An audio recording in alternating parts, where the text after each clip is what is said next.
자, 오늘 우리가 추리 영역 4회 이제 시작을 하는데, 뭐 첫 시간이니까, 뭐, 약간 요 추리 영역에 대해서 제가 몇 가지 중요한 걸 좀 또 이제 뭐 남은 기간 동안 시험이 이제 2달 하고도 한 10일 뭐 이렇게 조금 남았기 때문에 그 기간 동안 뭐를 또 추리 영역에서는 좀 중점적으로 해야 되는지, 그리고 한 4회에 걸쳐서 이 수업 시간에 이제 여러분들이 어디에다가 좀 초점을 맞추고 공부를 하셔야 되는지 얘기를 해드릴게요. 한 3가지인데, 첫째는 국정원 이 추리 영역은 2014년 NIH가 도입되고 나서 이 학생들이 좀 혼란을 겪은 이유가 뭐냐면, 처음에는 피셋 유형으로 좀 난이도가 되게 높고 명제 논리라든가 범인 추리 유형 문제가 많이 나왔어요. 지문이 길고 좀 그렇게 나오니까 난이도가 어려워가지고 학생들이 좀 많이 못 풀고 시간도 적게 걸리고. 근데 2015년도에는 이제 인적성 문제, NCS나 뭐 이런 것처럼 막 좀 난이도가 쉬우면서 논리 게임 유형이죠. 논리 게임이나 이런 유형이 출제가 됐어요. 근데 국정원은 매해 낼 때마다 원래 그래요. 그 예전에 종합교양 문제라든가 2014년 이전에 낼 때도 마찬가지였는데 좀 변칙적인 출제를 많이 해요. 그러니까 예를 들면 뭐 이거 2문제, 게임 2문제 이렇게 안 하고, 어떤 때는 범인 추리만 막 한 10문제 냈다가, 어떤 때는 3단 논법, 2016년도에는 3단 논법만 막 8문제, 10문제 막 이렇게 나오고, 그러니까 좀 몰아서 한 유형으로 막 이렇게 내기도 하고요. 또 하나는 난이도가 쉬웠다, 어려웠다, 뭐 그러니까. 그래서 작년에도 이제 논리 게임 유형으로 좀 많이 나왔는데, 좀 쉽게 얘기하면 그 아주 쉽지는 않았고 난이도 한 중 정도의. 그러니까 이 얘기는 고진즉슨. 그래서 이제 뭐 예를 들면 2015년도에 아주 난이도가 쉽고 그러니까 그 다음에 공부할 때 다 그 논리 게임 유형만 쉽게 인적성만 공부하고 간 학생들은 2016년도에 제가 뭐라 했죠? 3단 논법 막 나오는데 완전히 또 망쳤어요. 그러니까 특정한 유형이나 이렇게 특히 이럴 때 막 유언비어 같은 거에 흔들리셔가지고 뭐 다른 그런 것만 하시면 안 돼요. 그러니까 이 말은 뭐냐면, 변칙적으로 출제하고 난이도도 상당하기 때문에 어쩔 수 없어. 뭐냐면 다양한 유형의 문제나 다양한 난이도를 여러분들이, 근데 저는 뭐 늘 그래요. 편법을 좋아하시는 분들도 있지만 편법보다는 제가 그래서 논리학의 기본 개념이라든가 좀 실력이 탄탄하면 어떤 문제가 나와도 내가 시간 내에 이렇게 풀겠다 이런 생각을 하셔야지, 실력을 키우셔야지 막 이렇게 쉬운 것만 했다가 어떻게 올해 어렵게 나오면, 그죠? 올해 논리 게임만 했는데 갑자기 범인 추리가 막 다 나오고 모순 나오고 뭐 어려운 거 나오고 막 이러면 안 되기 때문에, 그죠? 올해는 안 되겠구나, 내년에 봐야지 뭐 이러고 나올 수는 없잖아요. 그러니까 여러분들이 첫 번째 제가 얘기를 해드리는 게, 이번 시간에 좀 다양한 유형들을 접하실 수 있게끔 해서 문제 유형들을 좀 다양하게 하고, 뭐 지난번 언어할 때도 말씀을 드렸지만, 2번째가 이거야. 그 유형들 중에 자기가 어느 부분이 취약한지를 알아야 돼. 아, 내가 논리 게임이 약하구나. 내가 참거지 찾기나 범인 추리가 약하구나.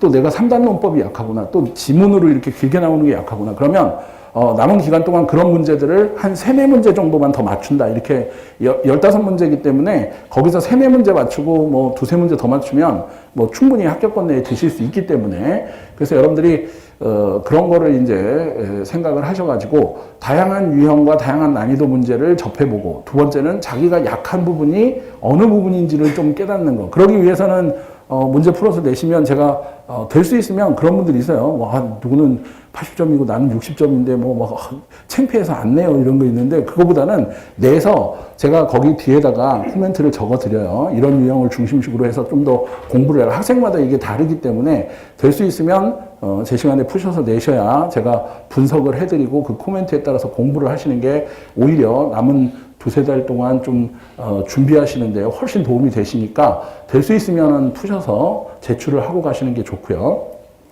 이제 자기가 취약한 부분. 3번째는 시험에 적응 훈련. 물론 뭐 오늘도 첫 시간이고 뭐 해서, 물론 올해나 나중에 최종 파이널 특강이라든가 실전 특강 때는 시험하고 또 비슷한 난이도의 비슷한 시간대를 하지만, 지금은 이제 시간을 좀 넉넉하게 드리는 거예요. 그러니까 지금 푸시면서도 나 시간이 남네 이러면 자기 자만하시면 안 돼. 왜냐면 한 5분, 10분 정도 시간을 더 드리는 거기 때문에 충분히 다 푸실 수 있어야 정상인 거고, 이렇게 모질라면 실제 시험에 가서는 어때요?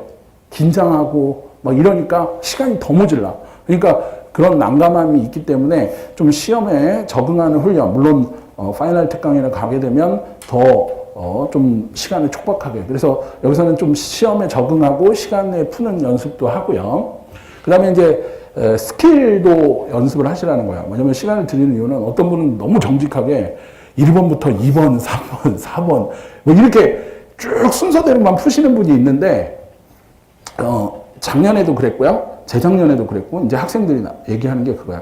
한 4, 5번이나 6, 7번 때 예를 들면 제가 15문제나 20문제를 제가 문제를 내잖아요. 문제를 낼 때도 어떻게 내냐면 한 7, 8문제는 좀 난이도 하나, 중하. 그러니까 좀 웬만큼 공부한 학생들은 풀 수 있는 좀 쉬운 문제로, 그러니까 다 15문제를 다 똑같이 내지 않아요. 난이도가 한 7, 8문제는 좀 쉬워. 그러니까 이런 거는 좀만 공부하면 풀 수 있는 거. 그리고 제가 뭐 얘기해드리지만 인적성에서도 뭐 그런 거 있잖아요. 뭐 이렇게 이 차를 탔다, 뭐 원탁에 둘러앉았다, 뭐 이렇게 해서 좀 빨리 풀 수 있는 거. 1분 안에 풀 수 있는 게 있다.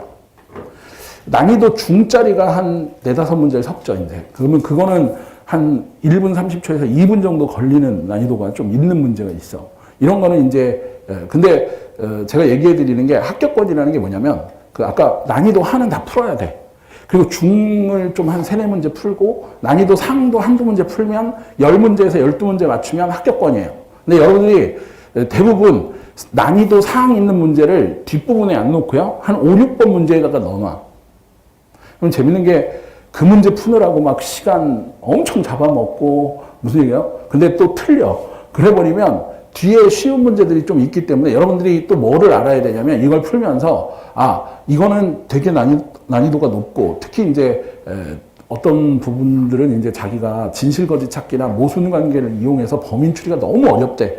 그러면 일단 체크해 놓고 넘어가야 돼. 넘어가서 한번 15번까지 한번 쭉 다 풀어보고 체크해놨던 걸 나중에 풀고 이런 시험 볼 때는 왜 스킬 같은 것도 있기 때문에 그런 것도 한번 연습을 해보셔야 돼요. 그러니까 너무 정직하게 나는 순서대로 1번부터 쭉 풀 거야 그럴 수 있겠지만 그런 분들은 이제 우직하게 막 그런 분들은 이제 실력이 월등해서 15번까지 쫙 풀 수 있고 딱 이렇게 해야 되는데 대부분 안 그렇거든요. 어떤 학생은 근데 그럴 수 있어. 5번 문제는 내가 이거 못 푸는 문제야.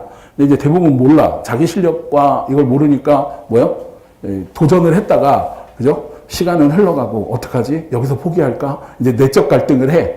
근데 그러다가 틀려 또. 그러니까 시간은 투자하고 틀리는 게 제일 나쁜 거예요. 그렇기 때문에 여러분들이 그 시험에 대한 적응이나 스킬 같은 것도 좀 연습을 해보시고 그래서 집에서 문제를 푸시거나 또 복습을 하실 때도 마찬가지예요. 제가 늘 해드리는 게 처음에는 좀 타이트하게 15문제, 20문제 끊어가지고 한번 빠르게 풀고 그 다음에 이제 뒤에 제가 좀 이따가도 풀어드리겠지만 천천히 한번 이해를 하면서 그래서 내가 틀린 문제들 중심으로 해서 복습을 하면서 1시간에서 1시간 반 정도 천천히 또 공부를 하면서 풀고 그 다음에 이 새거 같은 거 제가 지난 언어 할 때도 얘기했지만 새거 같은 거 하나 가져다가 항상 그리고 여러분들이 푸시잖아요. 오늘도 제가 나눠드리면 푸시면 위에다가 날짜하고 시간을 적어야 돼. 그러니까 예를 들어서 오늘이 며칠이죠? 다들 날짜 가는 걸 모르는구나. 7월 6일 날 시험이 있어요. 시험 날은 가셔야 돼. 7월 6일이에요. 그러니까 오늘이 4월 13일인가요? 4월 13일.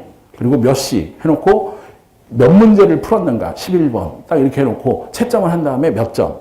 이 기록을 딱 해놔야 돼. 그리고 나서 빈 걸 가져다가 2주나 3주 뒤에 한번 다시 풀어보세요. 시간을 재면서. 그래가지고 내가 맞는 개수라든가 또 이게 지금 느는지 주는지를 알아야 돼, 실력이. 그러니까 그냥 무작정 하시지 마시고요. 집에서도 풀 때도 그렇게 한 3번 정도 푸신다고 생각하면 돼요. 똑같은 문제를 한 번은 빠르게 풀고 한 번은 이제 이해하면서 틀린 거 채점하고 이제 답지 보지 말고요. 그 다음에 이제 한 2, 3주 뒤에 똑같은 문제를 다시 푸시면서 그러면 이제 자기가 취약한 부분이나 이런 게 있다. 그래서 지금 말씀드린 대로 좀 자기가 약한 부분이 뭔지하고 그 다음에 문제 유형들을 접해본다. 그리고 또 시험에 대한 적응도를 좀 높인다. 이렇게 생각을 하시고 오늘은 첫 시간이니까 제가 25분에서 30분을 드릴게요. 그래서 40분까지 푸시고 뭐 중간에 빨리 푸신 분들은 앞에 제출을 하시고 화장실 다녀오시고요. 40분에서 45분 사이에 수업을 시작할게요. 네.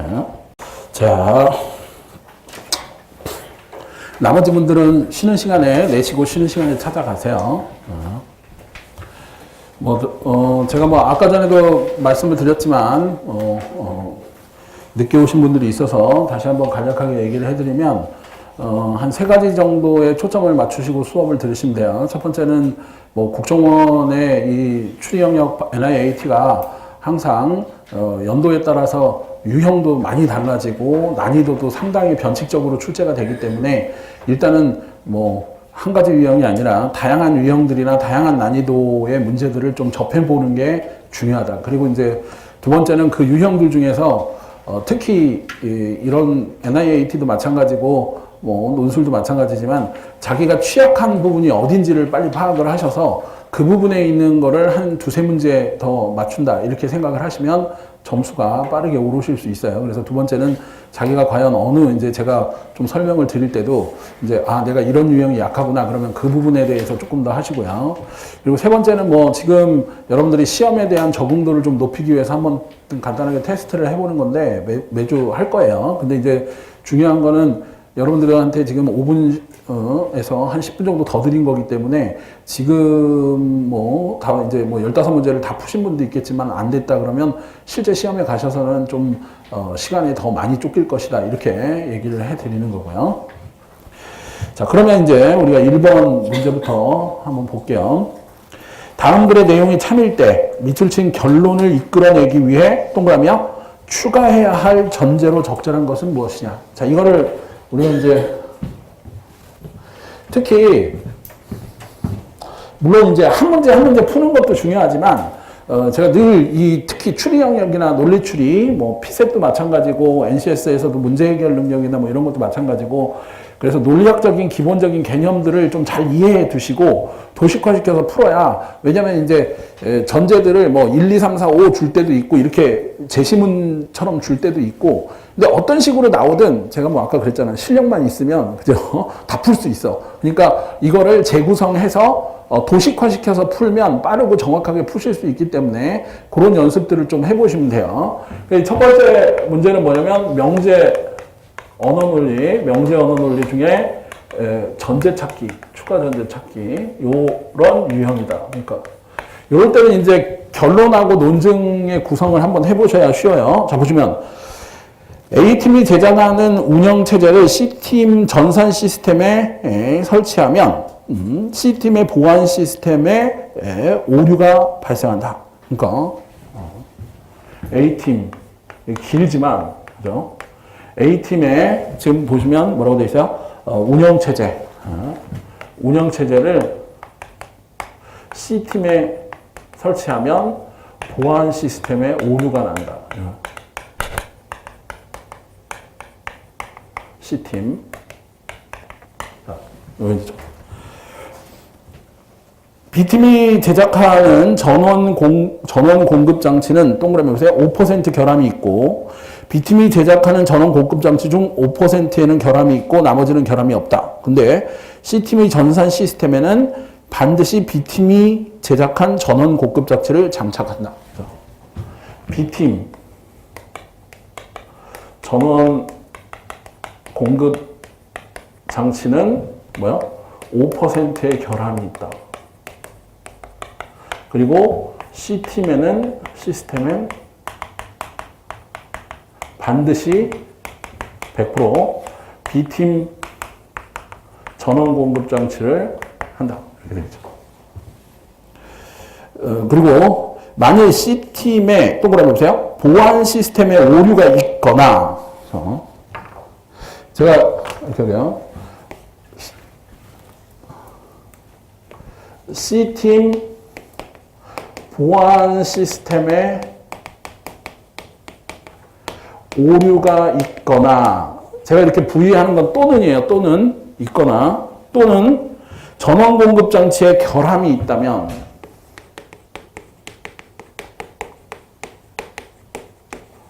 장치에 결함이 있다면 C팀 시스템은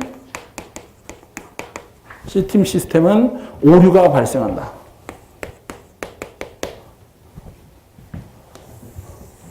그리고 나서 여기에 그러므로 그죠?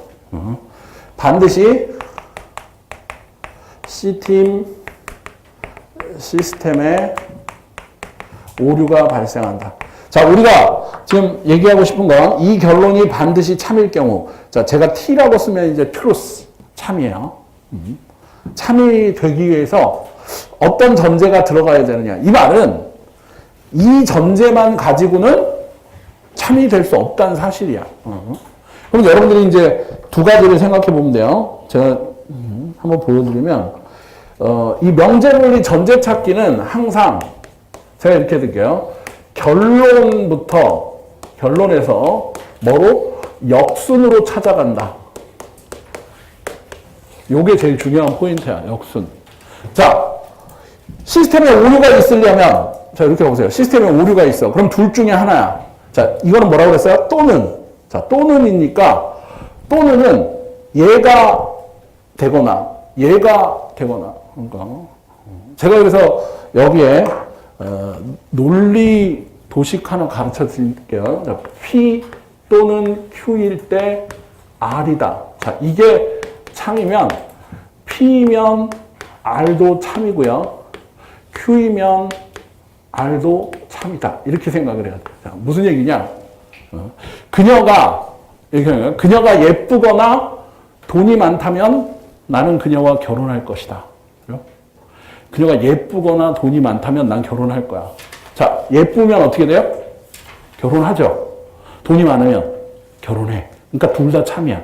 만약에 예쁘거나 돈이 많다면 그녀와 내가 결혼할 것이다가 참이라면 이거는 반드시 참이다. 이렇게 알아두셔야 돼요.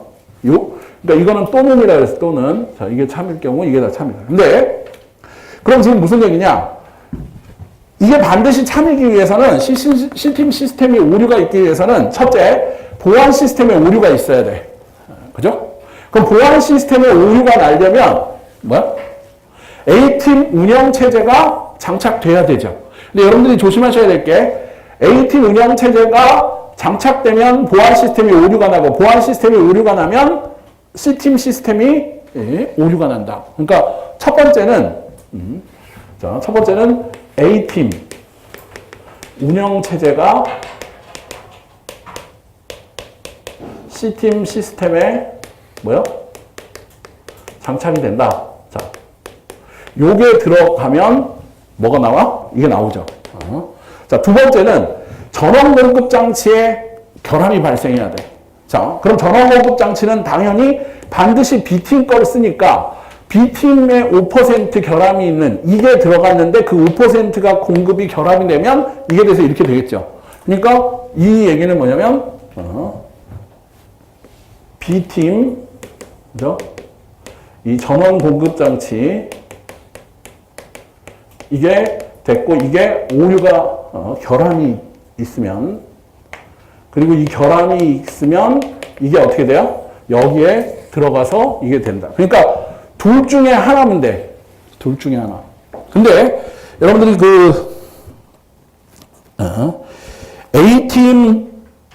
A팀이 제작하는 운영체제를 C팀에 설치한다는 게 선택지 중에 있어요? 없어요? 없죠.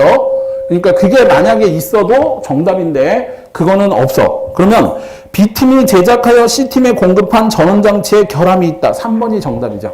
그러니까 B팀이 해서 전원 공급 장치에 결함이 생기면 시스템에 오류가 생긴다. 요거야.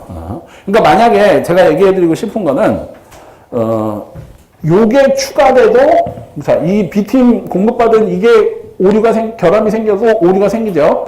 근데 그 3번이 만약에 그게 아니라 뭐여도 정답이야? A팀 운영체제가 C팀 시스템에 장착이 된다.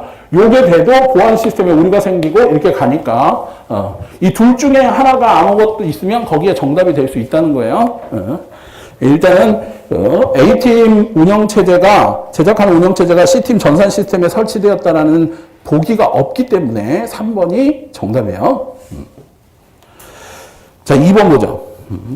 다음 논증에 대한 평가로 적절한 것. 자, 이것도 이런 문제를 푸실 때는 제가 아까 전에도 말씀을 드렸지만 논증을 한번 재구성해 놓고 이렇게 도식화 시키는 것들을 좀 열심히 해보시면 이게 좀 내가 약하다 그러면 삼단론법이나 또 혹은 명제논리나 우리가 예때도 논리식이나 이런 것들을 좀 연습을 많이 하시면 돼요. 전제 1. 절대 빈곤은 모두 나쁘다.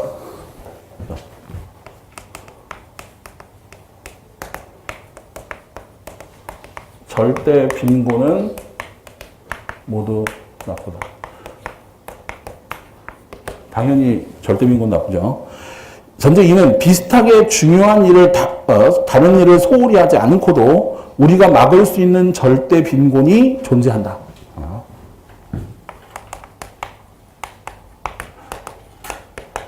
다른 일을 소홀히 하지 않고도 막을 수 있는 뭐요? 절대 빈곤이 존재한다.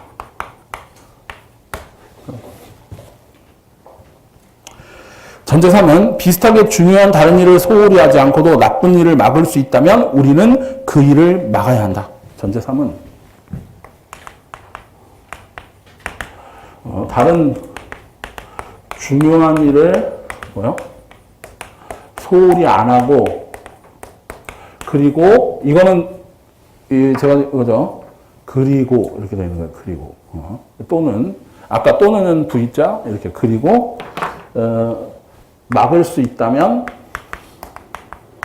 우리는 그 일을 막아야 한다.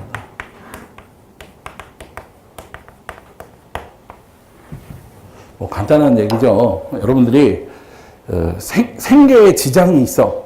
아, 그럼 기부하면 안 돼. 먹고 사는 게 먼저니까. 근데 내가 먹고 사는 생계의 일을 다 한다면 먹고 살면서 뭐는 할 수 있어요? 기부를 할 수 있다면 하는 게 좋죠. 빈곤 컴패션이라든가 월드비전 이번에 그 강원도 그 화재 난데 그리고 뭐 거기에 박명수 씨가 유재석 씨 많이 따라다니면서 가장 는 게 기부래요. 기부를 했는데 박명수 씨 기부할 때가 제일 웃긴 기부가 그거였대요. 어디였더라? 거기에 한 몇 년 전인데 전화가 왔더래요. 근데 저 박명수인데요. 그래서 그 기부 받으시는 분이 네? 그러니까 제가 요즘 좀 먹고 살만합니다. 그러더래요. 그래서 네? 그래서 먹고 살만해서 기부 좀 하려고요. 그러더니 5천만 원인가 이렇게 기부를 했다고 그러더라고요. 그러니까 그런 거는 뭐 어떤 거에도 좋은 거죠. 그러니까 내가 먹고 살고 중요한 일을 피해가 간다면 안 해도 되지만 피해 받지 않고 할 수 있다면 해야 된다. 그러므로 무슨 얘기예요? 우리가 막아야 하는 절대 빈곤이 존재한다. 자, 우리가 결론. 그러므로 막아야 하는 절대 빈곤이 존재한다. 자, 여러분들이 우리가 타당한 연역 논증이라고 부르는 것은 무슨 얘기냐면 전제가 뭐요? 모두 참인 경우 그 결론이 반드시 참이 나와야 된다. 이걸 뭐라고요? 우리가 이걸 타당한 연역 논증이다. 이거는 그 논증 여러분들이 할 때 이게 절대 빈곤은 나쁜 거야. 근데 소홀히 않고 막을 수 있는 빈곤이 있어. 그럼 무슨 얘기야? 이 존재해. 자, 근데 우리가 소홀히 않고도 막을 수 있으면 그 일을 막아야 돼. 그러니까 뭐야? 막을 수 있는 절대 빈곤이 존재한다. 뭐 이런 타당한. 이렇게 들으면 직관적으로 이거는 뭐 부당하거나 그러지 않죠. 자, 그럼 1번부터 한번 볼까요? 모든 전제가 참이라고 할지라도 결론은 참이 아닐 수 있다. 그러니까 여기서는요, 논증에 대한 평가로 적절한 걸 고르는 거예요. 근데 주어진 전제가 모두 참이라면, 자, 그러니까 이건 지금 무슨 얘기예요?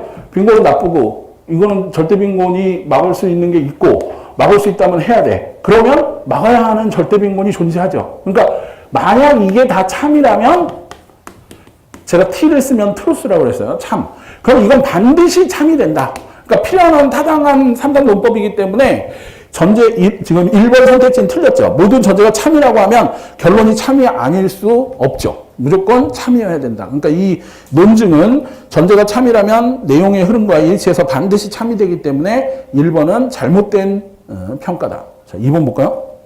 전제 2를 논증에서 뺀다고 하더라도 전제 2와 3만으로 결론이 도출될 수 있다. 근데 전제 1에 이 모두 나쁘다 이게 빠지면 이게 전제 1이 빠졌어. 그럼 이것만 가지고 이게 나올 수 있느냐?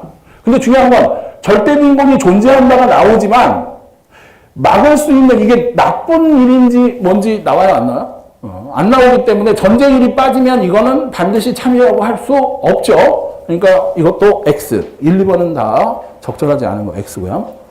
자, 3번.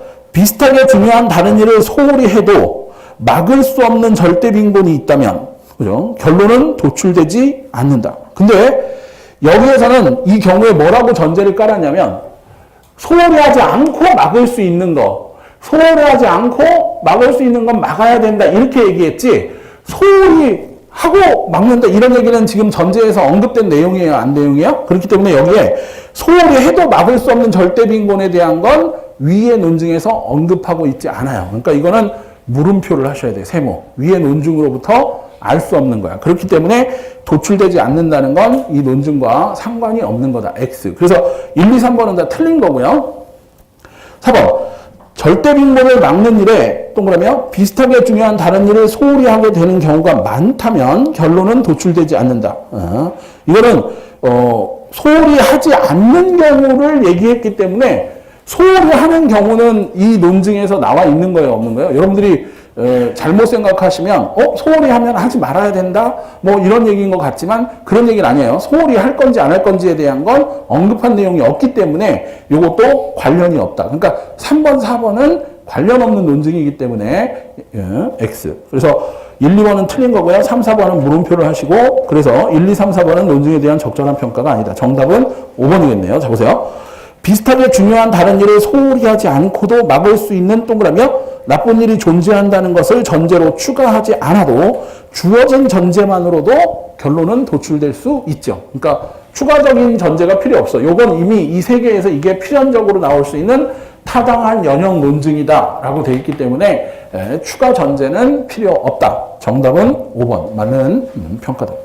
1번도 그렇지만 2번도 어려운 문제는 아니에요. 여러분들이 생각만 잘하면. 근데 이제 단지 제가 얘기를 해드리면 이게 이제 처음에는 제가 그래서 아까 전에도 얘기를 해드렸는데 난이도가 어려운 게 아니라 훈련이 안 돼 있으면 막 말이라는 게 어때? 헷갈리고 막 또 생각해보고 하다가 시간을 잡아먹을 수 있어. 근데 시간을 많이 잡아먹을 수는 있어도 어려운 문제는 아니야. 그 말은 무슨 뜻일까요? 여러분들이 반복 훈련을 해서 명쾌하게 좀 도식화시키고 이렇게 훈련만 좀 하면 시간만 줄이시면 된다는 얘기예요. 어려운 문제는 아니기 때문에 여러분들이 좀 헷갈리시지 않게 훈련만 자꾸 이렇게 하다 보면 뭐 한 번 읽고도 답을 바로 찾으실 수 있을 정도까지도 된다. 그래서 자, 3번. 다음 글의 실험 결과 동그라미요. 가장 잘 설명하고 있는 가설은 자, 이거는 이제 우리가 논술에서는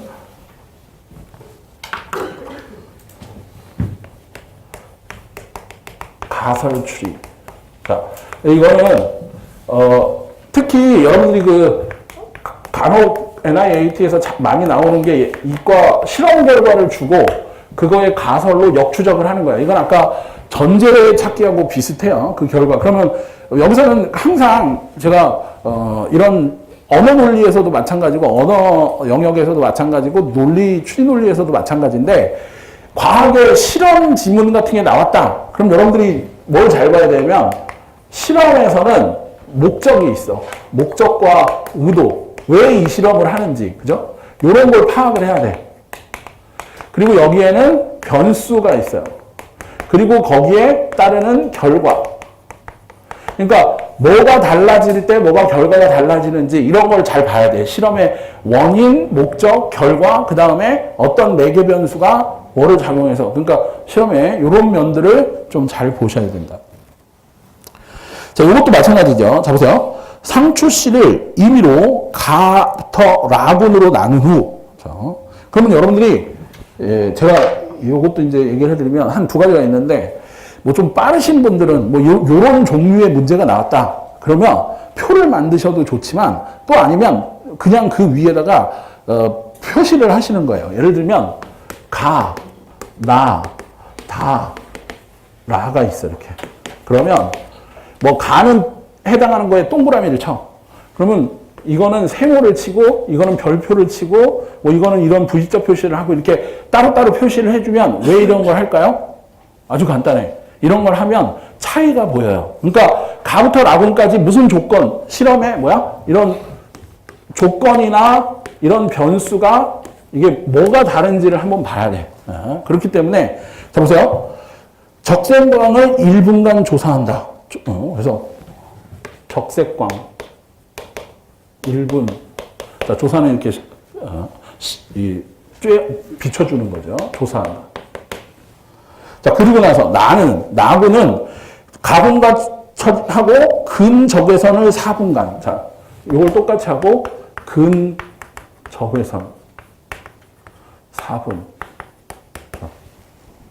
그러니까 하나씩 늘은 거죠. 다군에는 나군과 같이 처리하고 적색광을 1분 정도 더 추가로 조사한다. 자, 요거 추가 근적외선 플러스 적색광 1분. 자, 이렇게. 그죠? 그러니까 지금 하고 이렇게. 자, 나군은 다군과 같이 처리한 후 근적외선을 2분간 추가한다. 자, 그러니까 이것도 사실은 어려운 건 아니에요. 왜냐면 다 하나씩만 늘었잖아요. 만약에 그 어려운 거 아니에요. 제가 문제를 출제해. 여러분들이 가끔 학생들한테 이 문제를 한번 한 발자국 떨어져서 이렇게 유형을 파악할 때는 한번 떨어져서 보면 돼. 요거를 난이도를 높이는 방법은 아주 쉬워요. 뭐 삼추씨 아니라 배추 뭐 다른 거 넣고도 제가 난이도를 높이는 방법은 이게 지금 하나씩만 늘었지만 이 조건을 어떻게 해요? 여러 개로 바꾸면 돼 막. 그러면 이제 학생들이 헷갈려 하는 거야. 그죠? 그래서 근접외선을 다시 몇 분이야? 2분간 추가한다. 자, 그러니까 우리가 여기서는 조금 더 이렇게 나중에 시간을 빨리빨리 하시는 분들은 어떤 걸 파악을 하냐면 가와 다는 적색광 이거고요. 나와 라는 근접외선을 한 번씩 추가 또 이렇게 하는 거다. 이렇게 생각을 해보시면 돼요. 그랬더니 광서 조사가 끝난 후 상추 씨가 바로 암실로 옮겨졌다. 다음날 발화율을 측정해보니 별표. 자, 이게 뭐라고 그랬어요? 제가 아까. 변수면 결과가 어떻게 달라졌는가. 이거는 아주 간단한 실험이야. 그러니까 여러분들이 목적이 뭐냐면 적색광과 근적외선을 추사하는 거에 따른 상추씨 발화율에 이런 걸 보는 거죠. 그러니까 지금 보시면 자, 발화율을 결과를 봤더니 먼저 가군과 다군에서는 80% 이상이었고 여기 80% 이상.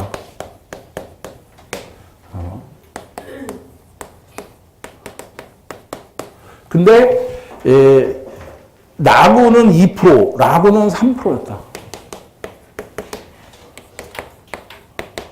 아하, 적색광이 끝에 가는 게 80% 이상이고요. 근적외선으로 끝나면 이게 2%, 3% 되는구나. 뭐, 그러니까 제가 변수도 적다고 얘기했지만 이거는 되게 쉬운 거야, 그죠? 그러니까 어려운 것도 아니에요. 자, 보시면. 암실에 두고 광선을 전혀 조사하지 않은 대조군의 발화율은 3%였다. 그러니까 아무것도 안 하는 애들은 또 3%예요. 아무것도 조사하지 않은 애들은 3%. 그러니까 발화율을 높이는 데는 이 적색광이 굉장히 그래서 여기서 가장 잘 설명한 가설은 2번이죠. 상추 씨의 발화율을 높이려면 동그라미요. 적색광을 마지막에 조사해야 한다. 이게 왜? 지금 근적외선 중간에 했더라도 얘를 마지막에 한 애들은 80%. 근적외선이 마지막에 온 애들은 낮고요. 거의 얘하고 비슷하다. 그렇기 때문에 이거는 적색광을 마지막에 조사하는 게 80% 이상을 높인다는 거죠. 정답은 2번. 자, 4번. 이것도 별표 3개 하시고요. 다음 글의 내용이 참일 때 A 부처의 공무원으로 채용될 수 있는 지원자들의 최대 인원은 요거하고 비슷한 거예요. 사실은 이건 실험 결과. 그러니까 여러분들이 추리 문제는요.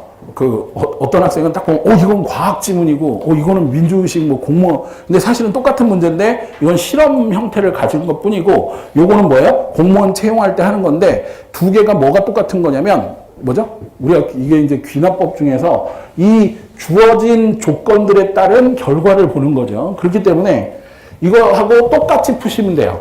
똑같이 푸시는 게 뭐냐면 표를 한번 만들어 보면 돼요. 이게 또 표하고 아까 이렇게 제가 쓴 대로 그래서 제가 가끔 그래요.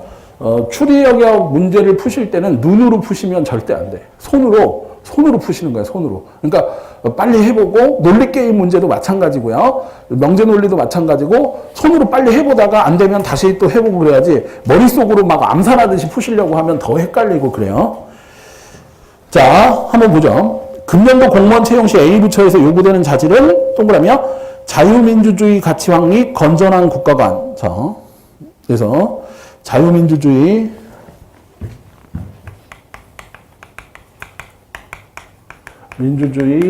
가치 확립.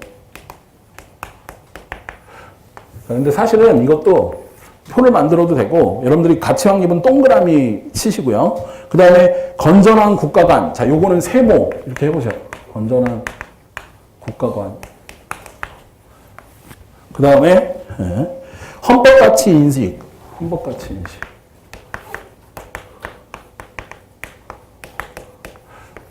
요거는 세모, 별표, V자 뭐 이렇게 표시하시면 좋죠. 나라사랑 이렇게. 이렇게 해놓고요.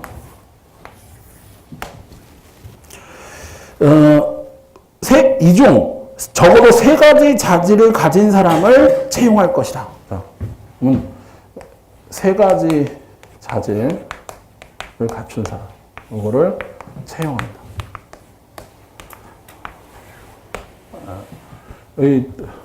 이게 뭐야? 여러분들 뭐 국정원 뽑을 때도 똑같아. 인재상, 애국심, 헌법가치, 뭐 국가관, 자유민주주의에 대한 가치 확립, 나라를 사랑, 다 이게 뽑는 거야. 근데 이게 기준을 어떻게 하나요? 여러분들 자소서 평가하는 것도 거기 보면서, 그러니까 없는 게 아니에요. 다 이런 거 갖고 점수 매기고. 그래서 어떻게 저의 건전한 국가관을 아실 수 있죠?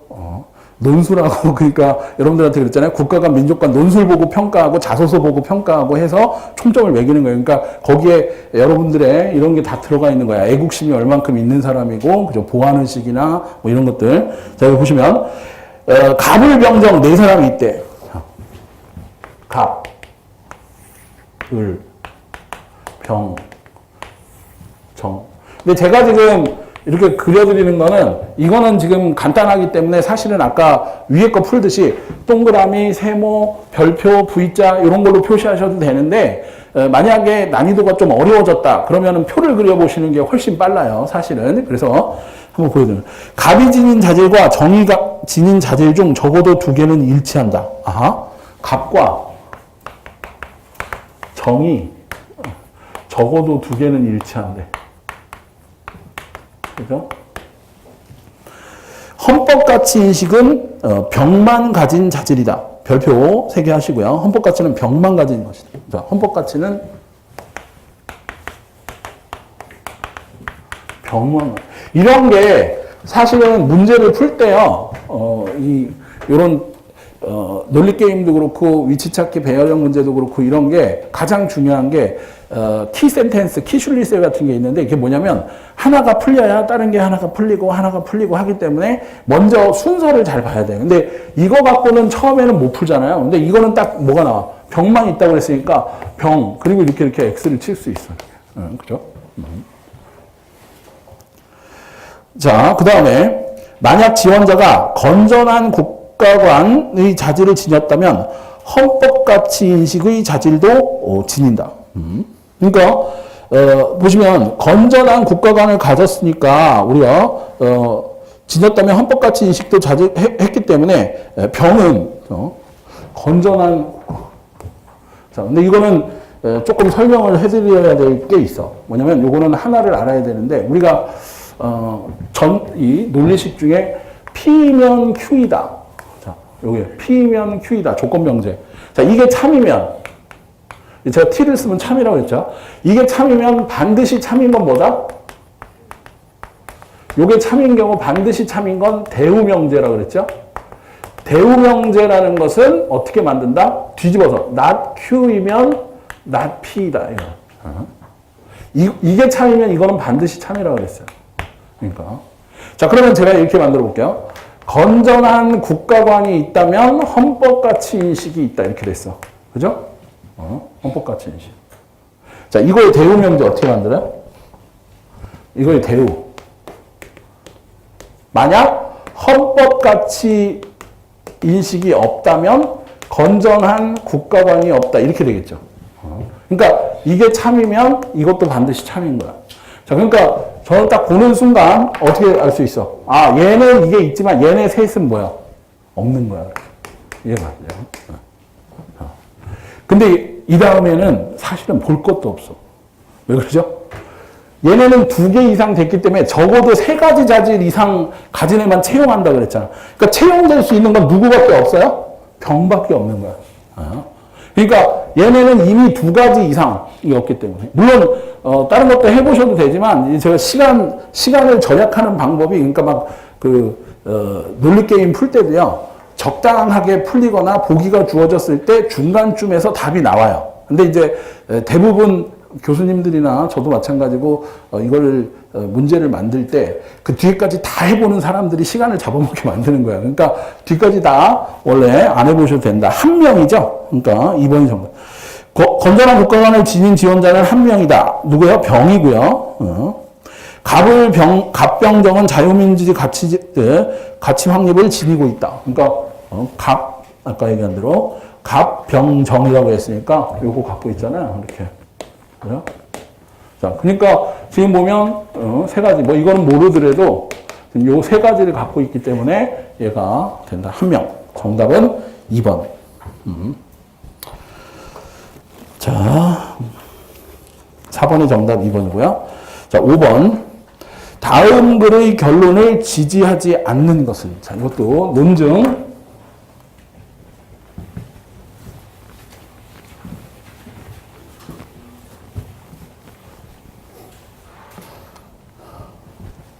이것도 지금 논증 구성해서 지지, 강화, 그죠? 혹은 약화, 이런 거를 이제 보는 거예요. 그러니까, 전제하고, 자, 지구와 태양 사이의 거리와, 그 다음에, 지구의 태양주위를 도는 방식은 인간의 생존에 유리한 여러 특징을 지닌다. 인간이 비롯한 생명이 생존하려면 행성은 동그라며 액체 상태의 물을 포함하면서 너무 뜨겁거나 차갑지 않아야 한다. 자, 생물이 생존하기 위해서는 일단 물이 있어야 되고, 그리고 너무 뜨겁지도 않고 너무 차갑지도 않고. 그래서 이거를 우리가 뭐라고 하냐면 골디락스 행성이라고 해요. 옛날에 영국 동화책 중에 골디락스와 곰 3마리 뭐 이런 게 있어. 그래서 오두막에 딱 찾아가니까 그 동화책에 나오는 얘기예요. 이 접시에 스프가 3개가 있어. 근데 하나는 너무 뜨겁고요. 하나는 너무 차가워. 근데 이게 딱 적당한 거야. 그래서 이거를 먹는 거죠. 이거를 그래서 골디락스가 붙으면 우리가 골디락스 행성이라는 말은 그러니까 예를 들면 수성같이 태양에 너무 가까이 있으면 어때요? 다 불타서 죽어버리고 명왕성이나 천왕성같이 너무 떨어져 있으면 너무 차가워서 생물이 살 수 없고. 그러니까 적당한 거리, 지구와 같은 환경, 그 비슷한 게 이제 우리가 할 때 화성인 많이 얘기하잖아요. 그 화성이 지구하고 또 가까이서. 며칠 전에 아주 놀라운 소식이 전해졌죠. 104년 전에 알버트 아인슈타인이 일반 상대성 이론에서 주장했던 블랙홀. 그게 가상적으로 우리는 근데 뭐 이미 다 봤어. 인터스텔라에서. 봤는데 그건 다 만들어내는 거고 실제로 8군데 지역에 300m에서 500m 만원경들을 200명의 과학자들이 전체 그거는 이제 사건의 지평선이라고 부르는 프로젝트를 해가지고 그거를요, 지구 전체를 마치 3D 전파 만원경처럼 만들어가지고 5,500만 광년 떨어진 M87이라는 블랙홀을 드디어 발견을 했어. 태양 중력의 66억 배래요. 그러니까 뭐 어마어마. 그러니까 우리가 전 우주에서, 그러니까 블랙홀도 그렇고 이제 가설들이 막 많는데 전 우주에 우리 지구와 같은 환경을 가진 골디락스 행성들이 많다는 거예요. 그러니까 외계인이 있느냐 없느냐. 그래서 우리가 지금 외계인의 존재를 믿는 사람들은 그런 수많은 행성들 중에 분명히 인간과 같은 지적 생명체가 있을 것이다. 뭐 이런 얘기를 많이 하죠. 어쨌든 이 골디락스 행성 또 마찬가지로 경제 분야에서도 골디락스 경제라는 게 있어. 골디락스 경제. 자, 골디락스 경제가 어떤 거냐면 예전에 우리나라가 8, 90년대였고요.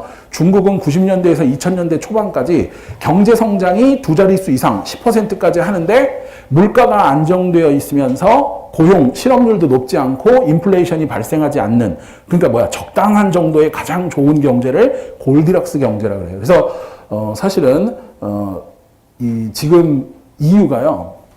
유럽연합이 중국에 대해서 엄청나게 또 조임을 하려고 그래. 그 이유가 뭐냐면 되게 재밌는 건데요. 처음에 사람들이 우려를 막 했었는데 트럼프가 중국 때리기를 하고 무역을 막 하면서 지금 미국 경제가 거의 완전 고용에 도달했고 성장률도 좋고 막 골디락스 경제처럼 막 이렇게 되니까 유럽이 우리도 중국을 그죠? 좀 때려야 되나 보다. 왜냐면 결과가 좋은 거야. 그래서 지금 뭐 트럼프의 재선 확률도 높아진다 막 이렇게 얘기하는 이유가 미국 경제가 지금 굉장히 좋다. 근데 아까 얘기한 대로 2000년대 초반까지 중국 경제가 두 자릿수 이상의 성장률이면서 인플레이션이 없고 고용이나 실업 물가 안정을 잡은 골디락스 경제였고 우리나라는 이제 80년대, 8, 90년대의 골디락스 경제라고 하죠. 그래서 요게 이제 골디락스 행성. 자, 물 너무 뜨겁거나 너무 차가워. 태양과 같은 별에서 적당히 떨어져 있어야 한다. 이 적당한 영역을 골디락스 영역이라 부르고 지구가 태양의 중력장 또는 타원궤도에서 충분히 원해가 따라서 연중 태양에서 그죠? 오는 열 에너지가 비교적 일정하게 유지될 수 있다. 만약 태양과의 거리가 일정하지 않다면 지구는 여름에는 바다가 모두 끌어넘치고 겨울에는 거대한 얼음덩어리가 되는 불모의 행성이 되어버렸을 것이다. 우리 우주에 작용하고 있는 근본적인 동그라미요 힘의 세기나 물리 법칙도 인간을 비롯한 생명의 탄생에 유리하도록 미세하게 조정되어 있다. 그러니까 우주에 작용하는 힘이나 이런 법칙도 생명에게 유리하게 미세한 조정. 그러니까 이게 유지가 되죠. 예를 들어 근본적인 힘인 동그라미요 핵력이나 전기력의 크기가 핵력. 그러니까 우리가 우주를 지금 뭐 밝히는 우주의 비밀을 피는 밝힐 수 있는 네 가지 힘 그러면 뭐 중력, 악력, 강력, 양력, 강력, 전자기력 뭐 이런 걸 얘기해요. 그런 걸로 이제 이루어져 있다. 근데 아주 간단한 얘기야. 지금 여러분들이 우리 지구도 원심력과 구심력으로 태양의 주위를 잘 여기서 조금만 힘이 틀어져도 그래서 옛날에 그 딥 임팩트라는 영화가 지구의 자전축이 5도만 기울어도 그죠? 그리고 회전을 멈춰도 이게 그러니까 정말 정확하게 박자가 맞게 이렇게 딱 돌아가니까 여러분들이 살아계신 거야. 만약에 이게 지구가 어느 날 조금 해갖고 튀어나가 버리거나 그죠? 궤도 안쪽으로 빨려 들어가거나 그리고 마찬가지죠. 지금 원소를 구성하고 있는 여러 가지 핵력이나 전자기력이 어때? 수치가 조금씩 틀려져 버리면 모두가 변형되어 버리고 안 될 수 있는데 그러니까 이 우주에는 절묘하게 뭐가 맞아떨어지는 이런 게 있다는 거죠. 여기서도 조금만 달랐다면 별의 내부에서 탄소처럼 무거운 원소는 만들어질 수 없었으며 행성도 만들어질 수 없었을 것이다. 최근 들어 물리학자들은 이들 힘을 지배하는 법칙이 현재와 다르다면 우주는 구체적으로 어떤 모습이 될지 컴퓨터 모형으로 계산했다. 이게 이제 컴퓨터 시뮬레이션으로.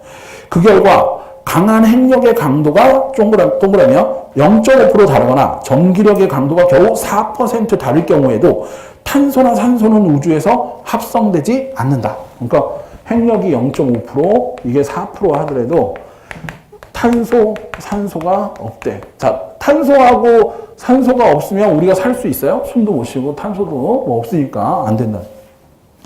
따라서 생명 탄생의 가능성도 사라진다. 결국 강한 핵력이나 전기력을 지배하는 법칙들을 조금이라도 건드리면 우리가 존재할 가능성은 사라지는 것이다. 결론적으로 지구 주위 환경뿐만 아니라 보편적 자연 법칙까지도 인류와 같은 생명의 진화에 살아가기에 알맞은 범위 안에 제한되어 있다고 할 수 있다. 그러한 제한이 없었다면 태양계나 그죠? 이 지구가 탄생할 수 없었을 뿐만 아니라 생명 또한 진화할 수 없었을 것이다. 우리가 아는 행성이나 생명이 탄생할 가능성을 열어두면서 물리법칙을 변경할 수 있는 폭은 매우 좁다. 그러니까 사실은 이런 것들이 핵력의 강도가 0.5%, 전기력의 강도가 4% 다를 경우 탄소나 산소는 합성되지 않고 생명 탄생도 결국 생명 탄생도 없다. 이게 이 전체적인, 그러니까 뭐 길지만 여러분들 긴 제시문의 그 축약적 내용이야. 그러니까 사실은 너무 뜨겁지도 않고 그렇고 이런 행성에 살 수 있다. 또 힘의 법칙이 우리 생존에 유리하도록 미세하게 조정돼 있다. 그 사례가 뭐야? 핵력이 0.5%나 전기력이 4% 이상 되면 탄소, 산소가 생길 수 없고 생명이 탄생할 수 없다. 그러니까 요 한 세네 줄이 이 전체의 가장 핵심적인 내용이라고 보시면 되죠.